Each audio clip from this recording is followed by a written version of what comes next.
Well, we're going to go into our next speaker. His name is Bill Streetman, and he is with WHS New Life. Bill is from Westerville, Westerville, Ohio, so he came specifically to speak. He is a writer and a blogger and a frequent speaker at a lot of topics about living healthy after he had gastric bypass surgery in 2010. He met Shauna at one of the events that she was speaking at in August about a year ago, and she was the one that reached out and asked him if he'd come speak to our group. So I'd like to present Bill, but Andrew, his son, is going to talk first. Thank you. Thank you very much.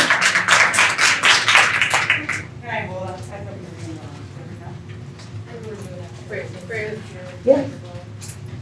Okay, you're good. Thank you.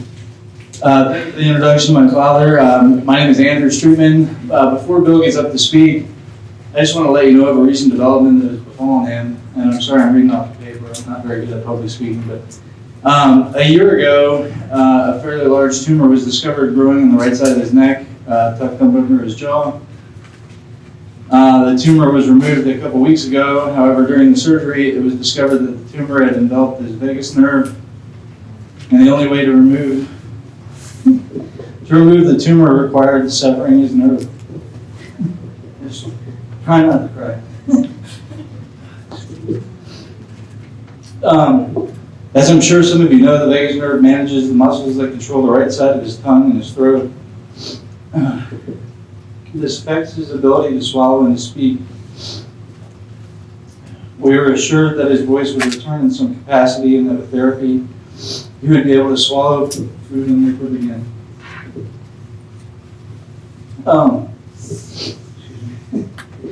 I'm happy to report that his therapy is helping him swallow much better. However, his voice is only partially returned and is very faint and hoarse.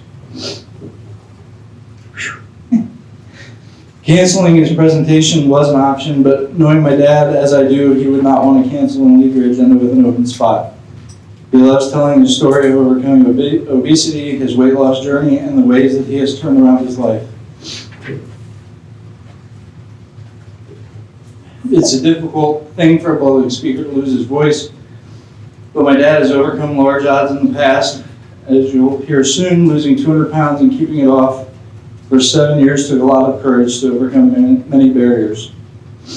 In a second, he will step up here to present the story of his escape from obesity. I believe that you will find it inspirational, entertaining, and educational, as well as a bit difficult to hear. I only ask that you keep as quiet as possible to help him be heard, and that you listen with compassion and understanding of his condition. Losing his voice is a tough break for him, but I have no doubt that he will approach this challenge with the same determination and focus as he did with the challenge of weight loss and lifestyle change, and as he also did in planning and riding bicycles across mountains. Now, without further ado, please welcome my dad, Bill Streetman, to the podium. Thank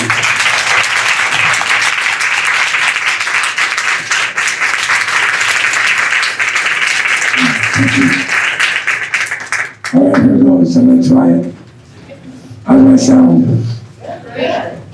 Well, 2 weeks ago, I sounded like this at best. So I'm very happy about this. Although this is probably a very good day because some days it's closer to the whisper than what you're hearing. But anyway, I'm really happy to be here. Thank you for having a nice sunny day rather than the rain we've had. I appreciate that. This is really the story of my escape from the prison of obesity. But I really prefer to call this my journey to living in wellness. Instead of focusing on just the escape from the prison of obesity, which is humbly a good story, I think what's more motivating or more interesting to people, and certainly to me, is what I've been able to do with my life since that escape. So I like to focus on that. Although, as you'll hear when I tell my story, I believe it's the process that I followed that helped me be successful. And I think you'll find that the process I followed for the escape from obesity, the prison of obesity may be the same process that you followed if you did the escape from the prison of cigarettes or some other vice or lifestyle habit that you weren't happy with. So, let's see if I hit this the right direction. Yeah. So I mentioned I like calling it living in wellness. So I want to define wellness for us, and I don't really have to. The CDC has done that for us. They say it's the degree to which one feels positive and enthusiastic about life.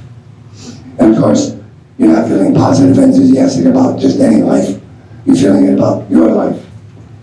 And since your life is really just a reflection of your lifestyle choices, we can really kind of modify this statement and say that wellness is the degree to which one's lifestyle allows one to feel positive and enthusiastic about life.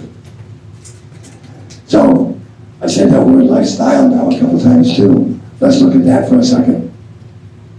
And yes, I am pandering. I have China Delbar's quote here. I presented a year ago at the Employee Health and Wellness Program and hadn't met Shauna.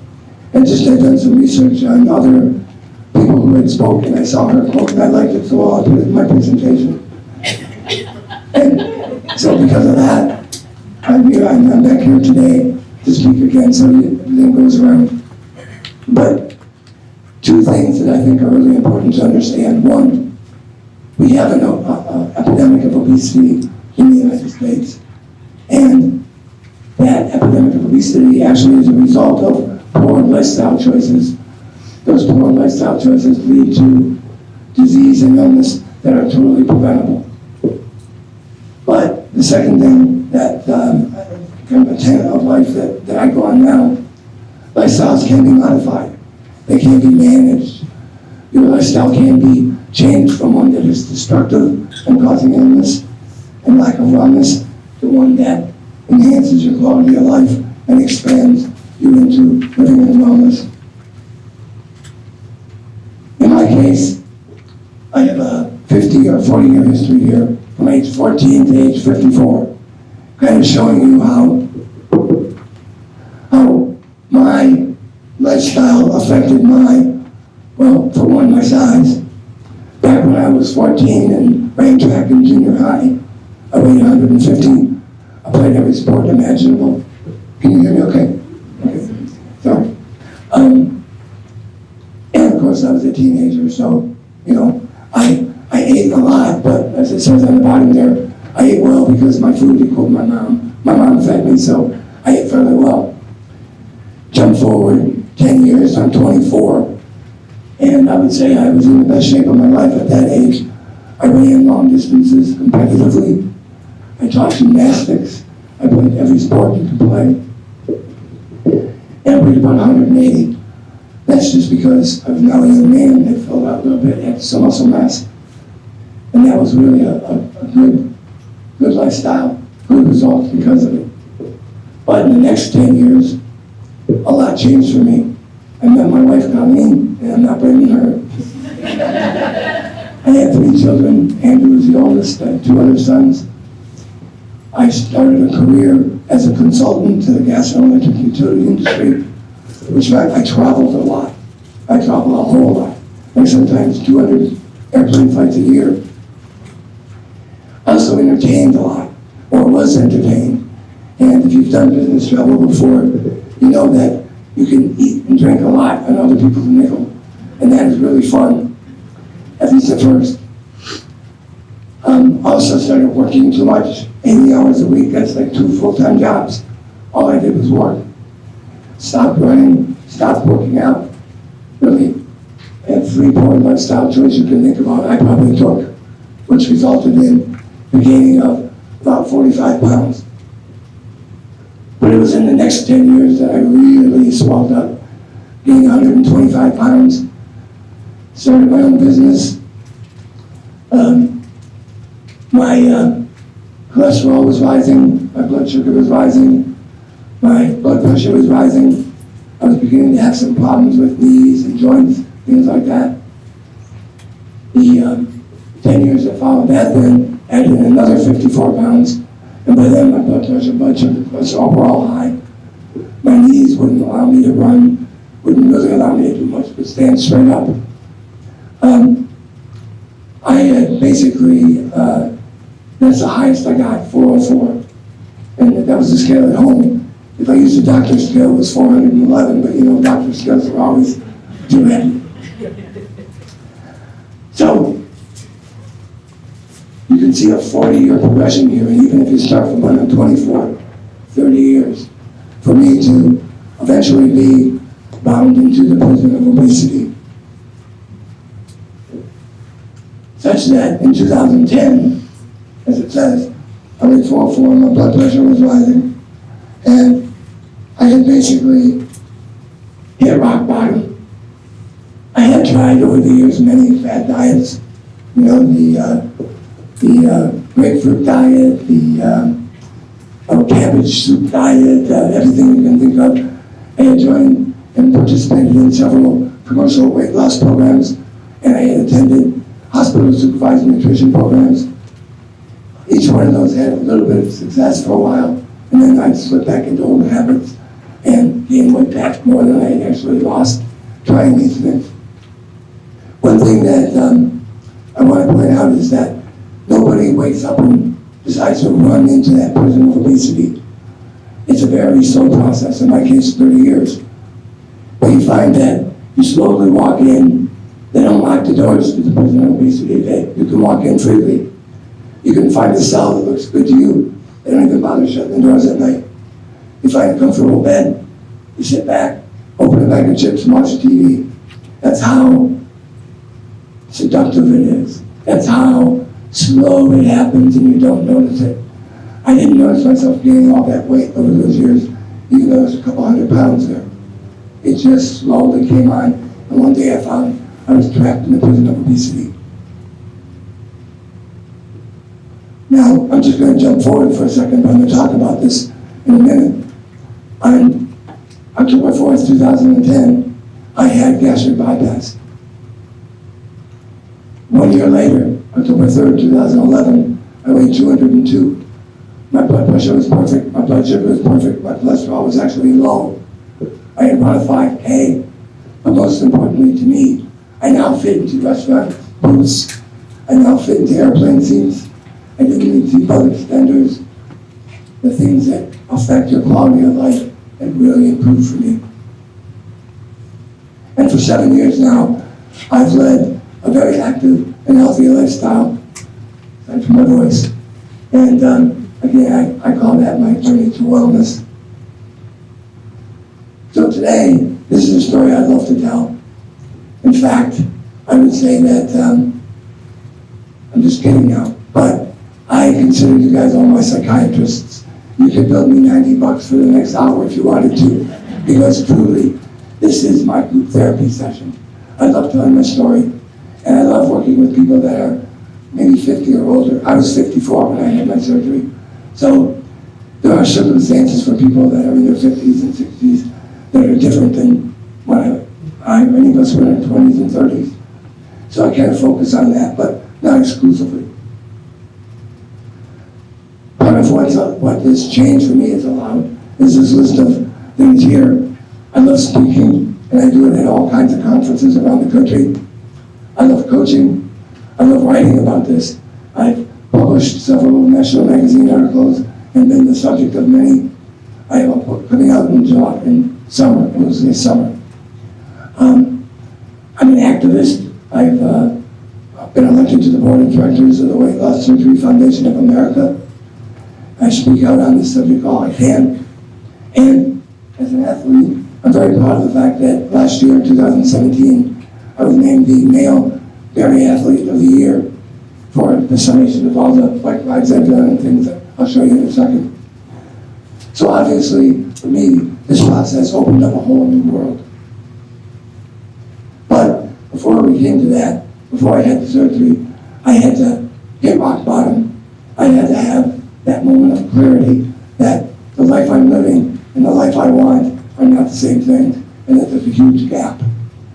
You hear about this in other areas of where people have addictions or lifestyle issues, gamblers, alcoholics.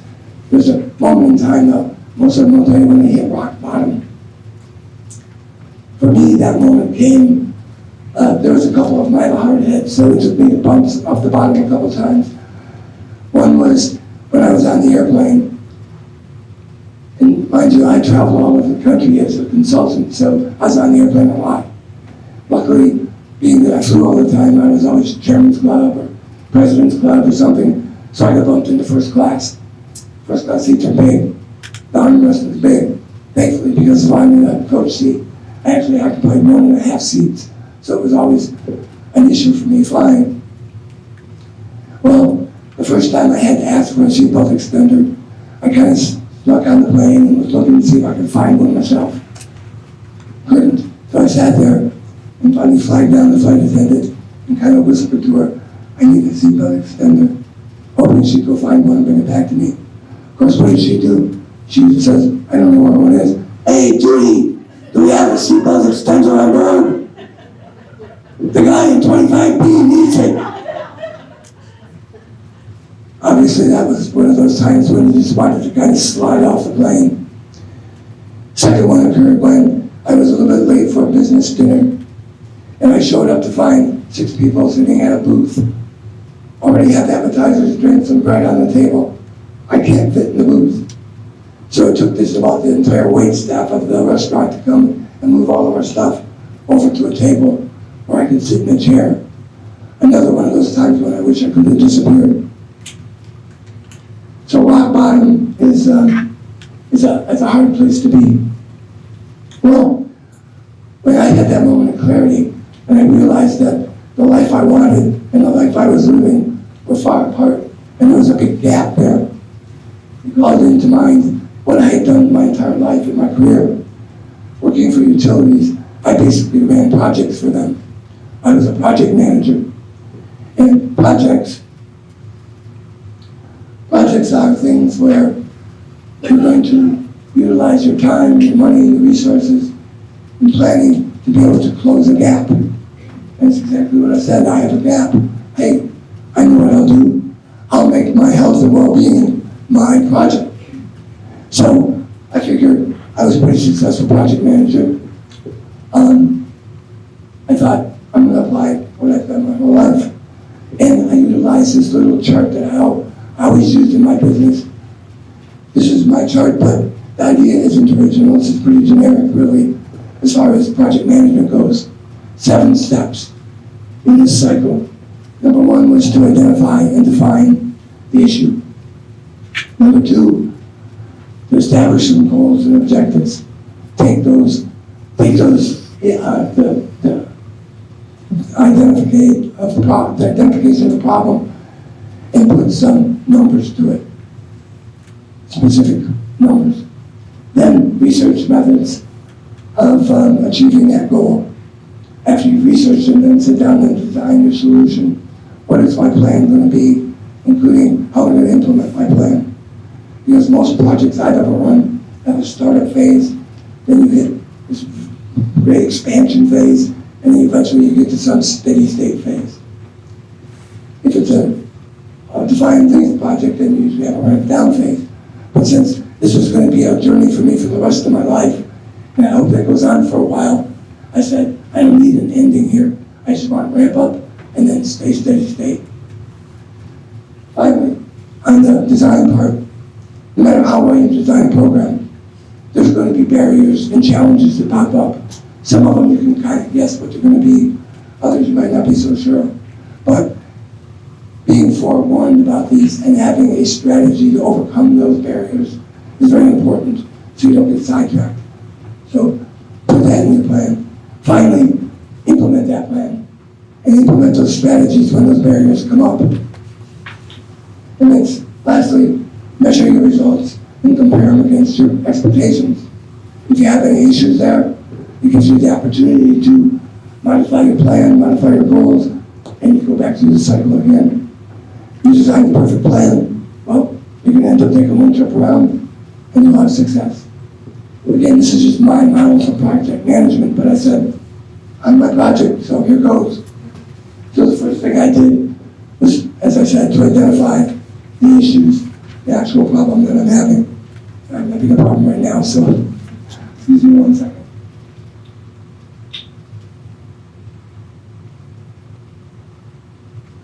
There we go.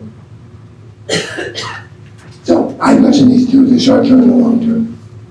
Short term was close the gap between what I wanted and where I am with my weight. And the second step was create a plan that goes on forever with a good, healthy lifestyle. Specific goals. Specifically, my goal is to lose 200 pounds. Time frame, 1 or 2 years. Second goal was to create and live a healthy lifestyle. Time frame, forever. That was a pretty simple one. Other than research methods. Now, I had been through hospital supervised nutrition programs, and I was pretty knowledgeable about how the body gains and loses weight. But I thought there's got to be more tricks to this than just calories in and calories out. And while there are people that this basic weight loss math won't work for because they have certain health issues or circumstances, for the most part, ongoing calorie deficit equals weight loss, and ongoing sustained calorie surplus equals weight gain. Calories in through eating, calories out based on metabolic rate, metabolic burn, breathing, perspiring, heartbeat, and then any additional physical activity that I can throw in there. Really, I learned this in first grade, how to add and subtract. So for 50-some years, I was really equipped with what I really needed to know about losing weight or why I gained weight. And you see the title in the beginning of my presentation is called Simple, Not Easy. That's because it's pretty simple. There's not a lot to it. Add it in, subtract it out. You have a surplus, you're going to gain weight. You have a deficit, you're going to lose weight. I kind of boiled all that down to a simple bumper sticker of eat well and exercise. That's just a mantra now, eat well and exercise. There's a little bit of a challenge in that I thought about it and I said, well, I see people who, they probably don't eat well, but there's different circumstances. And I kind of summed up 5, and you'll see that I'm kind of a nerd here. I analyze everything and take everything to the 100th degree. But some people eat too much. It's a volume issue. And too fast, too. Some people, it's poor quality. They eat the wrong things. I know a story about a woman who drank 6 McDonald's chocolate shakes a day and couldn't figure out why she was gaining weight. Yeah. Multiply that times about 350 calories each, and you can see why. Their lifestyle, they're eating at the wrong times. They may have emotional eating issues, or they may have certain physical constraints that won't allow them to have an extreme calorie deficit, or where they have to eat certain times, certain places, certain ways, or allergies, things like this. Likewise, on the exercise side of the equation, some people have physical problems that won't allow either their size or other physical problems, comorbidities, that won't allow them to exercise. Some people just don't know what to do. They've never exercised. They wouldn't know where to start. And other people might just lack the motivation. So I kind of ranked myself with these, and this was the score I gave myself.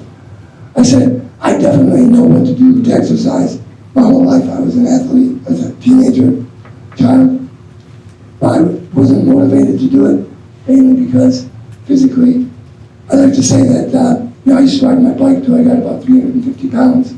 After that, I like to say my bike would flatten its own tires just to keep me from riding it. No mas, no mas. And in my case, I really thought, I have a problem eating too quickly. I just scarf everything put in front of me, which lets me, tends to make me eat everything on my plate, plus half on your plate, your plate, your plate, your plate. My dad used to call me waste king. Well, that's nice when you're a teenager and you can eat a lot and you run it all off, but my lifestyle had changed. I ate at the wrong times a lot, and I often made bad choices. So this is how I looked at it and then said, well, what are the things I can do? And I really kind of said, I'll own all of this. I don't have a problem on the physical side, but I need help up here. A lot of it had to do with either counseling, coaching, something to help me learn how to eat better and manage my eating habits. But the biggest thing I said was, I used to eat too much. And it came down to really two choices. I could hire somebody to walk around and knock food out of my hand every time I started eating it. I thought, it's not a bad idea, put somebody to work, somebody I can talk to. Then I realized, I'm just gonna get ticked off at this person and end up punching them, so this isn't gonna work. So weight loss surgery was introduced to me, and I said, putting a barrier in place to keep me from overeating. Gosh, sounds like 50% of my problem. So I investigated weight loss surgery. There are several procedures in weight loss surgery. You've heard of the lap band, sleeve, and the gastric bypass. I chose to have the gastric bypass. And I won't get into the procedure of it, you probably all know about it anyway, but basically my stomach is the size of an egg now instead of the size of my head, which it was before. So I came to the conclusion that that would be right for those set of circumstances I had on the board earlier. So again, being that I want to be successful at this, I said, who people have had weight loss surgery, and I've met them where they've had it, lost some weight, and then gained it all back. I don't want to be that guy. So I went to the source of all the information. I went to the internet, and I typed in people who had success with gastric bypass, and there was a link. I was excited. I clicked on it. It said 6 reasons they succeeded, and this is what I want. I started reading. Successful patients manage what they eat. Oh yeah, duh. Just like Albert says, duh. Okay, what's next? They drink water. Okay? They took daily multiple vitamins and calcium. They slept for 7 hours per night. They exercised regularly. And then last, they took personal responsibility for their own well-being and staying in control. My reaction to that was, but, sorry.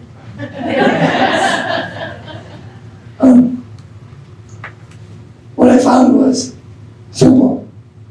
I basically understood at that point that we all know what we have to do. I asked myself then, why don't we do it? Because it's difficult. It's easy to talk about. The math is easy. The steps are easy. It's just difficult to do.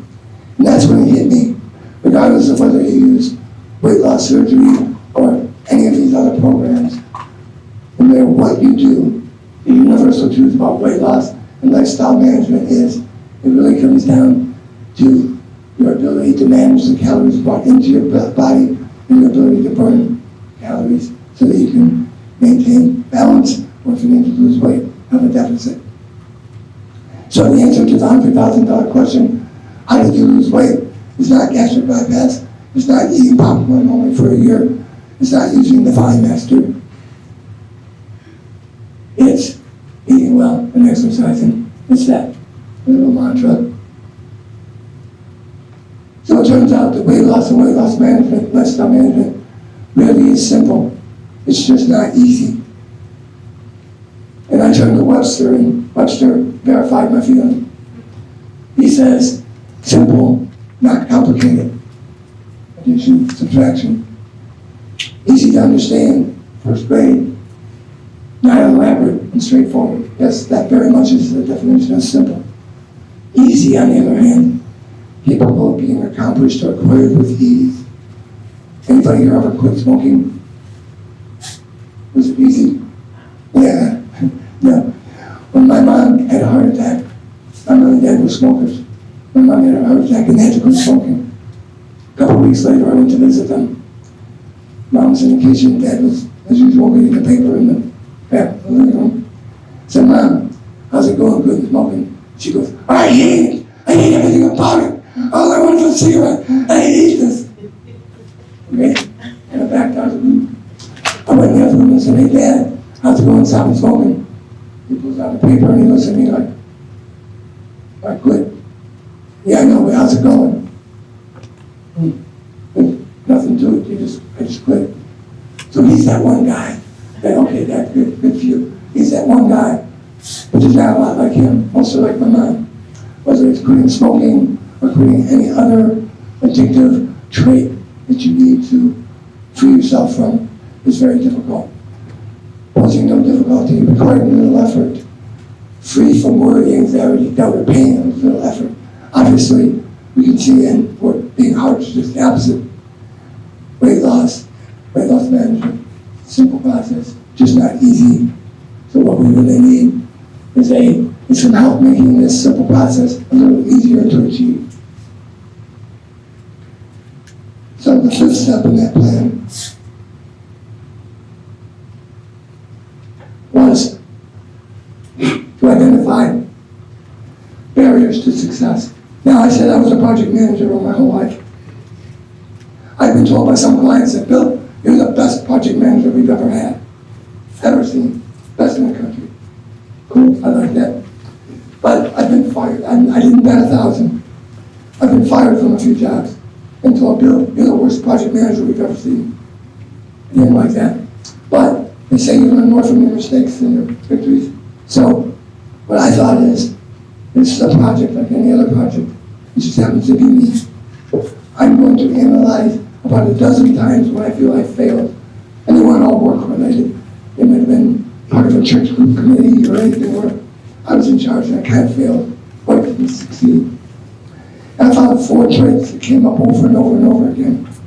And they are, I allowed for conflicting priorities. Number 2, I was dishonest. Now, I don't mean I went around telling lies that left is right and up is down, but things like when your boss sees you in the hallway and says, "We have that report tomorrow," and you go, "Oh yeah," and you walk away. It's like that old FedEx commercial. I can do that, how am I going to do that? Why did I say that? Honesty would have been a better policy, but I was dishonest, mostly with myself, because I believe somehow I would pull a miracle out of my back pocket. You have to be realistic. For in planning and implementation. Obviously, if you're making a plan and going to implement that plan, the plan has to be good. And the problem most people have is they don't make them details enough. They don't think them through. And then lastly, recklessness and sabotage. I found so many times when things were going just great, and for some reason, and this seems to be true in the human condition, sometimes we just can't accept our own successes. Sometimes we're our own worst enemy. Sometimes we trick ourselves and we wonder, why did I do that? But we do it. So often that was the case. But I believed if I had strategies to overcome these barriers, should they pop up, I would be more successful in my journey. So looking at these real quick, conflicting priorities. Conflicts occur when there's a violation of expectations, and in this case, when you have 2 priorities and only the time to implement one of them, something is going to fail. And chances are it's going to be the thing that is less sexy, less fun, less interesting, whatever. But often the most important one is the one that we're probably not looking forward to. But conflicting priorities occur. So my solution, and none of this is rocket science, folks, it's easy, was to put myself first. Because basically I realized that if I said my family is important to me, my community is important to me, my friends are important to me, my church is important to me, those kind of things, I'm only able to really serve those entities if I am my absolute best. And I wasn't my absolute best, obviously. Some people see this and say, oh, you're just giving people permission to be selfish. And I say, no, being 400 pounds was being selfish. I put my wife and my children and my friends through the fear that when they die, he's not healthy. We can tell something's not right. I put them through that every day. But also, I noticed that I got to sit in the front seat of the car. And I always thought that was because I was such a good conversationalist or a good navigator, or I picked the best music. But no, you got 3 couples going out somewhere, and I go up in front. Well, because they looked around and said, I don't want to be stuck with him in the back row of this van. It's the only place I could fit. So, in those cases, or the case piece of my clothes cost more. I have a jacket here that I bought when I was my biggest. It's a size 62.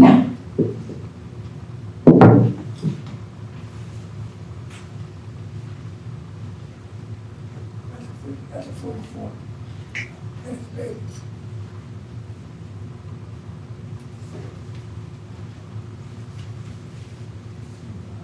A bit bigger.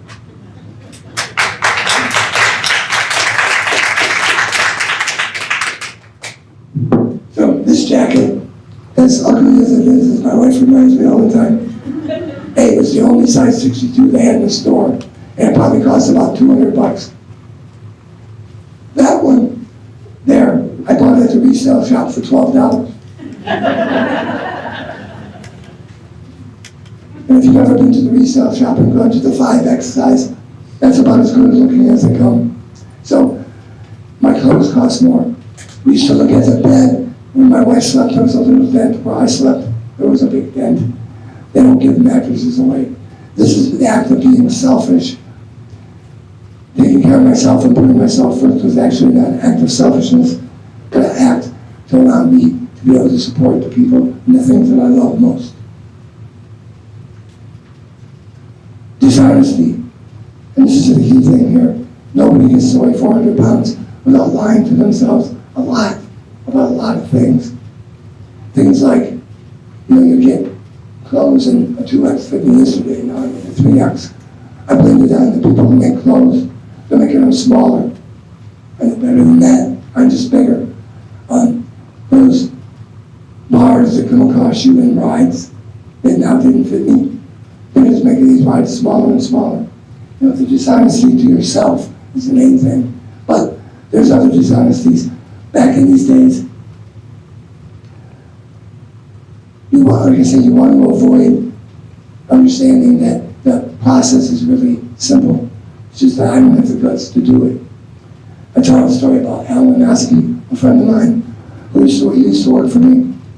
And when we parted companies about 25 years ago, we stayed in touch, but it was before the internet and all that, and phone calls every now and then. Well, he happened to live about a mile from my mom, and when she passed away, he saw the obituary and came to the funeral home. It was great to see him, but he looked exactly like he did 30 years ago. And as you saw in 30 years, I went from 224 to 404. After the pleasantries and the sympathies and all that, I pulled him aside and I said, Al, you look so great. You look wonderful. You look so good back when we worked together. What's your secret? And I'll never forget the look he gave me. He gave me this look like, I remember you being a really bright guy, Bill. What happened? Because he just went, I eat well and exercise, where I got the mantra. And of course, my reaction was the same as before. A little softer. Because I was hoping he'd say, I have magic pills. Take 2 of these every morning, you'll lose 50 pounds a day. I wanted it to be some secret. Of course it isn't. And when he said it to me, it just burned into my mind. Al is the reason Al is still healthy. Bill is the reason Bill is unhealthy. It has nothing to do with magic pills or anything else. So, for me, I just said, again, it's not rocket science, but to learn to be brutally honest. And for me, one of those things, when I was heavy, I could never say the word obese. I did not want that word applied to me. That word scared me. I hated that word. I wouldn't say it. Even if I tried, it didn't come out. I couldn't say it. Well, I want to be brutally honest with myself. I had to admit I was obese. That was one of the hardest things to do. But that, and then just being an open book and telling my story. I feel that truth, if I live it and say it, will help me succeed in the long run. Proper planning. If you go up in my house, as my son did, you know the 5 P's, because I used to say this all the time at work. Proper planning prevents poor performance. Or another common saying is, failing to plan is like planning to fail. I said that I would create, and I sat down and did this, a detailed nutrition and exercise plan. Basically, I projected it out for 5 years. Very detailed. What I would eat, how I would eat, what I would exercise, what I would do, what I would weigh. And I believe that this helps me, first of all, without planning. It's very inefficient because I don't know where I'm supposed to be. I don't know where I'm supposed to get to. So everything's a guess. You're always looking back, second guessing, and so on.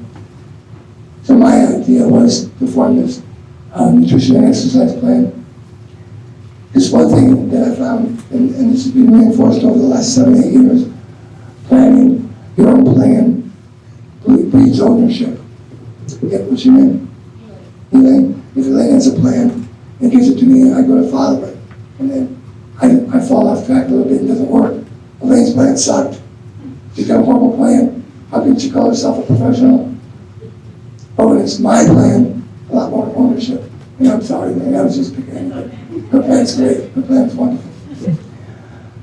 Also, it allows for the ability to adapt and modify. And I like to tell this NASA story.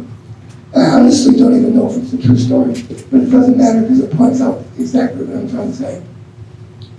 You remember Apollo 11, first trip to the moon, first time a man stepped on the moon? Took off in July 1969. It was an 8-day mission. A couple days to get out there, a couple days to land, get back, a couple days to get back to Earth. President Kennedy had set out that goal in 1960, in the 60s, when he said, we're going to send a man to the moon and return him to Earth safely by the end of the decade. So that was the project, right? What we wanted was to get to the moon. Where we were is we'd never been there. So this project was developed, and Apollo 11 was the culmination of that. That 8-day mission, in 8 days, there were 671,000 seconds. And the engineers who designed that trip, designed that mission, had a projection of where that rocket ship would be every second of that trip. 671,000 check marks of where it would be. So, on the day it launched, until the day it came back, you know how many times it was where it was supposed to be? Only once. The moment it took off. Because the moment it took off, the fuel burned at a little different rate than the engineers had projected. The wind was coming from a slightly different direction. The humidity was a little higher than it was before. Things like that caused it to just fly a little different. So if it was supposed to be here, and they found they were here, it's pretty easy to know what to do to get back on track. And constantly, 671,000 times, 670,000 times, they were shooting back to where they wanted to be. If you throw a bat in the major leagues and you hit one hit for 671,000 times at bat, you'll never make it to Cooperstown. But in the case of a project, the only thing that mattered was, did you close the gap? Did you succeed? Did we send a man to the moon, land him there, and return to Earth safely? Yes, we did. So the mission was 100% successful, though the plan was accurate only 1 in 671,000. Which is a very poor percentage, very small percentage. My weight loss plan was like that. I never ate exactly as I said I would. I never exercised exactly as I said I would. I never weighed exactly what I projected to be. But I always knew if I was on track and what to do to get back. And also, I think this prevents hubris from second guessing. You know, I lost 165 pounds in the first 7 months. I could have said, wow, I'm so far ahead of schedule. I'm going to take it easy. I'll eat a little more, exercise a little less, because I'm way ahead of plan. But if you look at my plan, I was about exactly where I should be. So without a plan, I might have, hey, I'm doing great, I can relax. Or I might have said, I should have lost 200 pounds by now. I'm doing wrong. And harming myself by eating even less calories or exercising too hard, things like that. So plans are very, very important. And then there's testing limits or sabotage. This is kind of a catch-all category for me, but I guess as old habits die hard. People have issues, times of stress, peer pressures, other outside forces that might steer you off of your plan.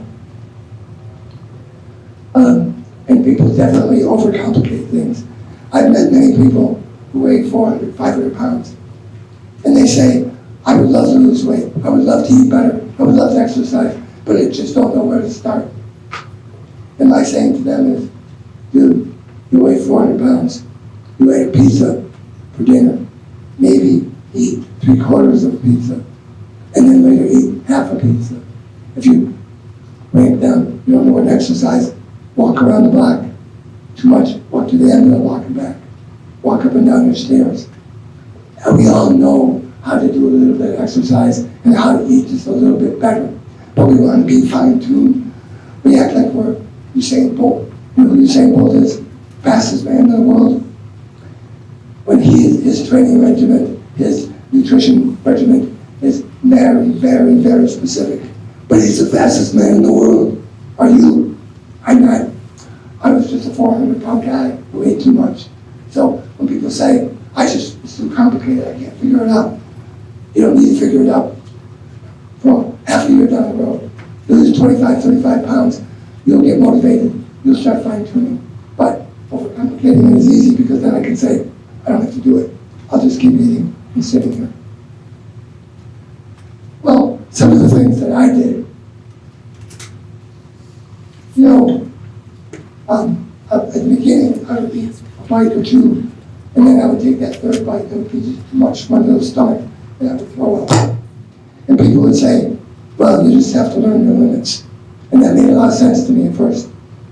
Then I thought about it and said, why am I eating to get to the point where I'm just about to throw up?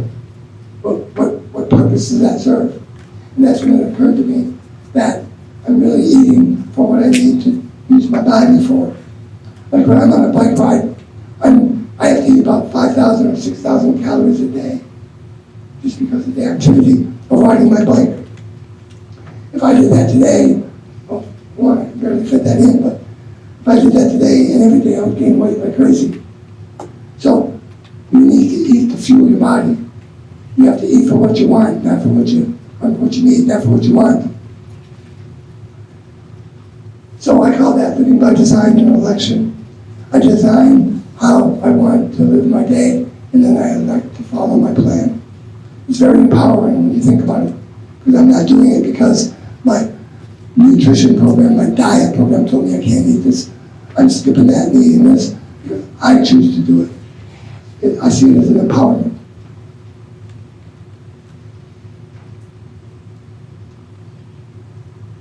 I apologize. I left a bullet from another slide here, and that little bullet point, ignore that. It's not really there. What I'd like to say, though, is that losing those 200 pounds and achieving the first goal on my project plan, losing 200 pounds, was a great thing. It opened up a new world for me. When Room Y, or gastric bypass, gave me the tool to overcome obesity, it also ignited within me changes in every other part of my personality and my being. My time, my energy, my talents, my interests, everything evolved and changed. My heart, mind, and soul all became different. Nothing stayed the same, nothing. Everything changed, everything. And I'll tell you why. It's kind of this progression here. When you're obese, it's quality of life or wellness. It's this wide range of possibilities in the world. When you're obese, many of those have been removed from your possibilities. Your quality of life is only this wide. And when you start out, I don't care what anybody says, anybody that's had weight loss surgery, a lot of people say, I'm doing it for my kids, or I'm doing it for my health. You're doing it you want to see that scale drop. You want to hit Wonderland, we call it. When you're into one something, it's 199, you're in Wonderland. It's a big step for a lot of people.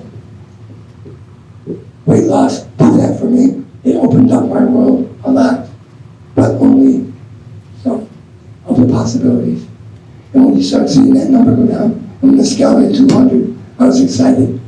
But right then I realized, hey, I still got to get my blood pressure down, my blood sugar down, my cholesterol down. Some of that had dropped because of weight loss, but I worked on that because health became my focus rather than weight. And when I achieved that, I noticed my wellness possibilities expanded again. But then I had hanging skin. I had lost a lot of muscle mass from the weight loss. I wasn't very fit. I couldn't run the same. I couldn't do physical activities the same way. So I started in the road to fitness, working out a lot, taking high intensity interval training classes. And, all along here, you're kind of focused on numbers. In this case, focus on weight, focus on blood pressure, blood sugar indices. Here, on how many reps you can do, how many squats you can do, how long you can plank, how fast your 5K time is, things like that.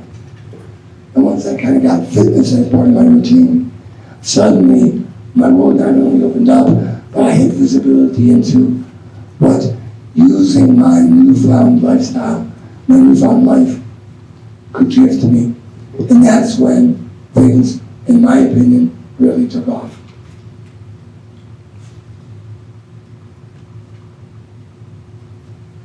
I realized that being alive, life is good, but living it is great. I had now the possibility of doing things that I always dreamed of doing that were not available to me as an obese man. I wanted to travel the world. I wanted to see the things that God's placed on this world for us to experience. And, we only live once, and when you're gone, you're gone. Maybe a great thing coming next, but I'm not in any rush to see it. I want to see the 25,000 miles around of this earth. I want to experience that. I want to get back on my bicycle. When you're a kid, I was a typical kid, and my bike was my ticket to freedom. I could ride around the block, down to the park, up to the store, anywhere I wanted. As an adult, I have that same kind of wanderlust. A bike, to me, is just a way of going and seeing the world at 12 to 15 miles per hour, and I love it. I wanted to give back to my community, the weight loss surgery community. I wanted to test my limits, not like by how much I could eat like before. Oh, by the way, before I had gastric bypass, I knew what my limit was. I could eat 5 Big Macs at one time. So evidently knowing your limit is not any kind of a secret to helping you manage your lifestyle. But in this case, I mean my physical limits, my mental limits, my spiritual limits. I wanted to push myself in every category a person has. There's probably a dozen people I can name that once weighed 400 or 500 pounds, who when they got down to 190 or 200, first thing I want to do is go skydiving. Because something you can't do as a 400, 500 pound person. They went skydiving. For them, that was testing their limits. And they not only achieved it, but now they're looking for the next thing to do. Life was good, but living was great. And I had a goal to delight myself every day. By the way, you guys are my delight today. This is the highlight of my day. I guarantee you, even though there's 12 more hours left in this day. Thank you. So now I'd just like to show you a few things and tell you a couple lessons I've learned along the way. Travel and adventure. Because I always got to fly first class when I was in business, because I flew all the time, I didn't have a lot of problem in the chair. But imagine as soon as you stop. Oh, by the way, I wanted this so bad that I retired. At 55, I just said, I'm done. I'll figure out how to live. I'll figure out what to do. But I'm not going to work 100 hours a week anymore. I'm just not going to do it. I'm not going to chase dollars over life. So I had time, but I no longer had my first class privileges, but it didn't matter. I weighed 200 pounds now. I sat in the center seat and coached all the way to Japan on a 17-hour flight. I could put my arms between the armrests of myself. It was great. I volunteered for that seat. I mean, for years, that was the 7 stages of hell right there if I got assigned a center seat and coach. Now, I'll do it. If somebody interesting on both sides of me, I'll meet 2 best friends. I've been in Thailand, Korea, Japan, England, Hong Kong, Australia, and a misspelled New Zealand. In Thailand, I went to Thailand with my youngest son. We slept on a beach in Thailand and the beaches for 3 weeks. Most people there were about 20 to 25 years old. They were from all around the world, backpackers. They had no idea they were partying with a 60-year-old guy. I couldn't have done that at 400 pounds. I couldn't have flown there. I saw buildings that existed that were old before this country was even founded. I met people that climbed glaciers in New Zealand, walked the Bay Bridge or the Harbor Bridge in Sydney. Wonderful stuff. And the best part about it is, every time along the way, I met somebody. You meet people that, in fact, just in this picture alone, there's probably half a dozen people that I still stay in touch with from Thailand. I've been to their home in Australia. I've been to their home in all the parts of this country. They've come to visit me. We've met at third locations. These are some of the best and most inspirational people I've ever met. Couldn't have done that at 400 pounds. It wouldn't have been made available to me. Speaking is one thing that to me is a highlight of my life. I get to speak at a lot of conferences. I get to speak in front of people like you. I couldn't have done that if I hadn't accepted the challenges of Germany and then made it successful for myself. I think my voice is about to go.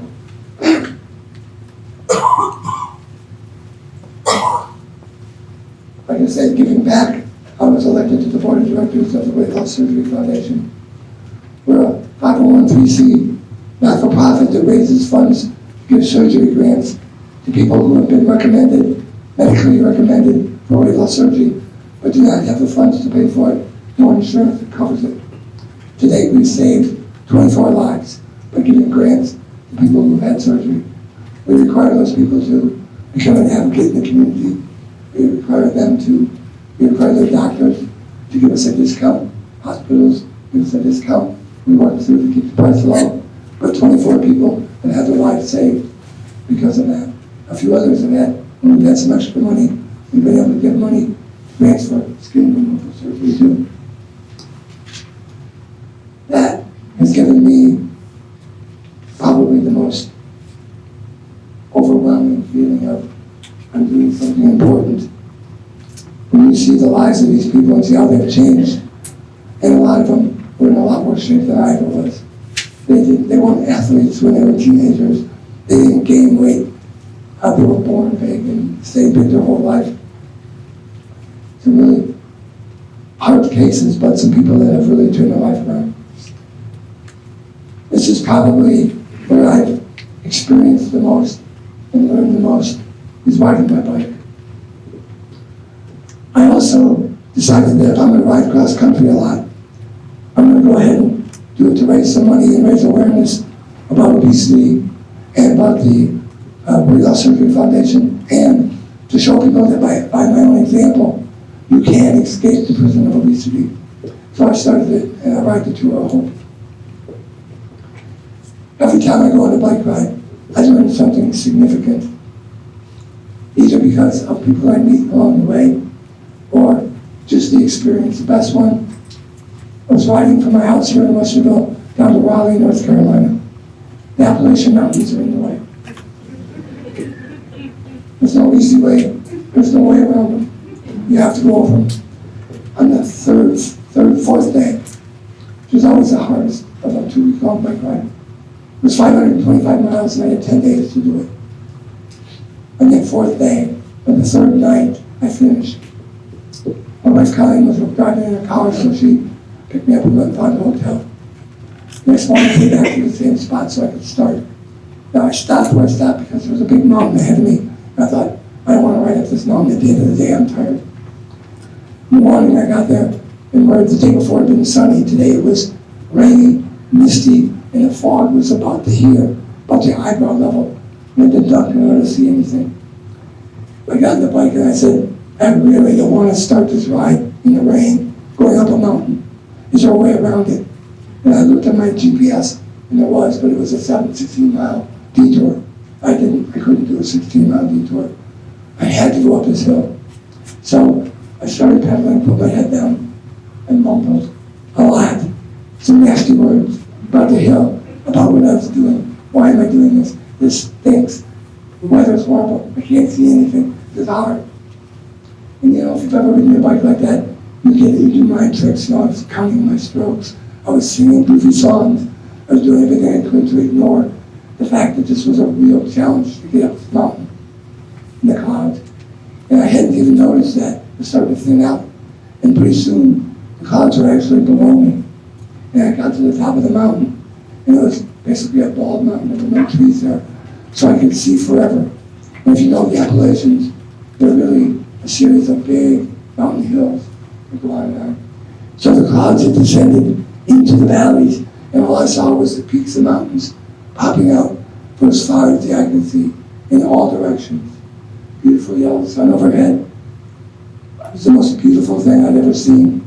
I mean, it was so beautiful, I actually burst into tears. Part of that's the effort of getting up the hill. But I burst into tears and I fell to my knees. It was, photographs can't capture it. Nothing can. I wish you could see what I saw. And when I sat there looking at it, drying my tears up, I realized there's only one reason I get this gift. It's because I accepted the challenge of riding up this hill. I had no choice in this case, but often in life, we're confronted with challenges, barriers, things that are saying, you can't, and you want to say, oh, it's too tough, I can't do it. You don't want to do it. It's a barrier that I didn't want, but it's one I can't avoid. So, like in this case with this, like the case with the bike ride, I'm determined to find the beauty, the knowledge, and the wisdom that's contained within this challenge. Because I guarantee you, every challenge you ever face in life has that reward for you waiting if you accept the challenge and you confront it. You don't even have to beat it. You just have to face it and challenge it back. And you will find beauty, you will find wisdom, you will find knowledge, you will find something of joy hidden in there. I've seen 3 children be born. It was painful, ugly, messy, and what popped out of it are the 3 most beautiful things I've ever seen. People, my 3 sons. So we all have hundreds of examples. When I was in North Carolina, I went down there and speaking at a conference.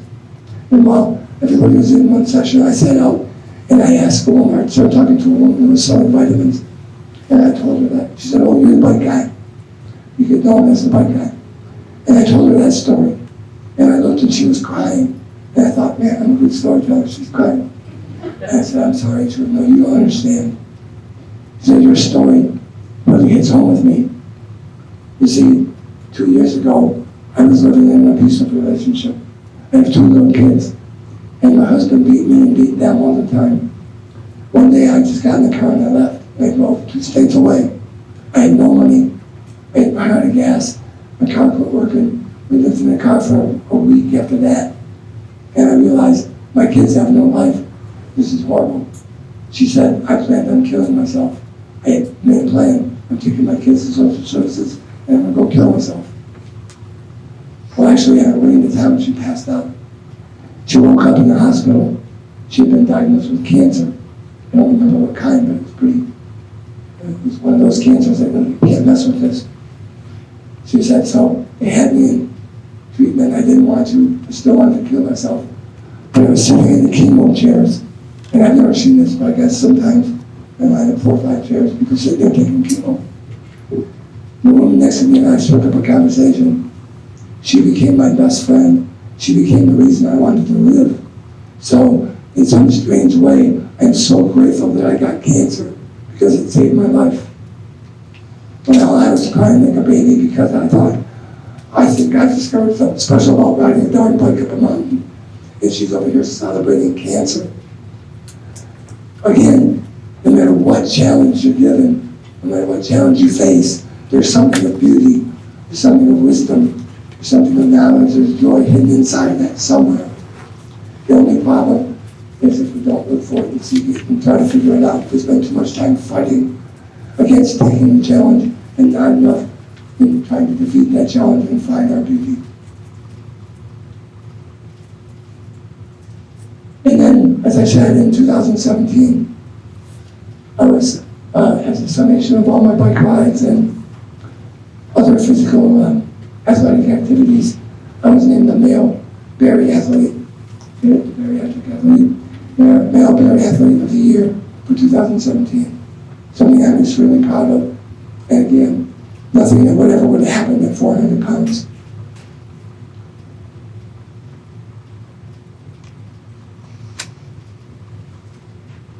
So, after a couple of years of this, I sat down to write how I felt about it. I wanted to express to people what this journey has meant and done for me. I sat down and I wrote, and I wanted it to be really succinct, really narrow, quick statement on what it means. And I was writing things like this, as writer's block or writer's babble. So I decided to scrap it for a second and look online for something, and I came across Laura Weisberg's article, "That's Why I Run in Runner's World." And while she had a long article, these two sentences summed up for me exactly what I feel. You've endured the pain, you found the courage to fight through the misery, you found beauty in the ache, in the burn, in the sheer torment. You inflicted upon yourself. And that alone is an experience to be thankful for. And while you might not have a shiny medal or a trophy to show for it, you learned something much more meaningful, in that the person you thought you were is nothing compared to the person that you are. We are capable of far more than we can imagine. There are no limits except those we impose upon ourselves. Age has nothing to do with possibilities. I ask you, who is too old to dream? Nobody. So I implore you to go find your mountain and climb it, because I don't know about you, but as long as I'm alive, because I don't know when I'm going to die, as long as I'm alive, I intend to live. And I pray the same for you. I thank you for listening today.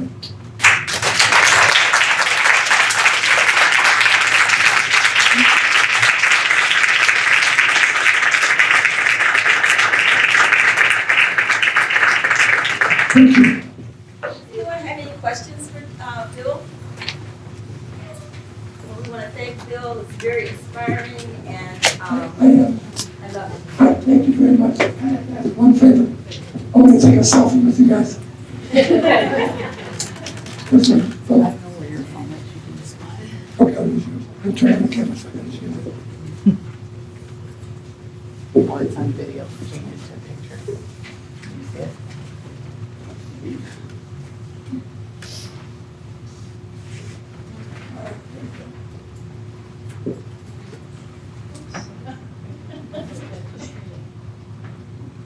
Thank you.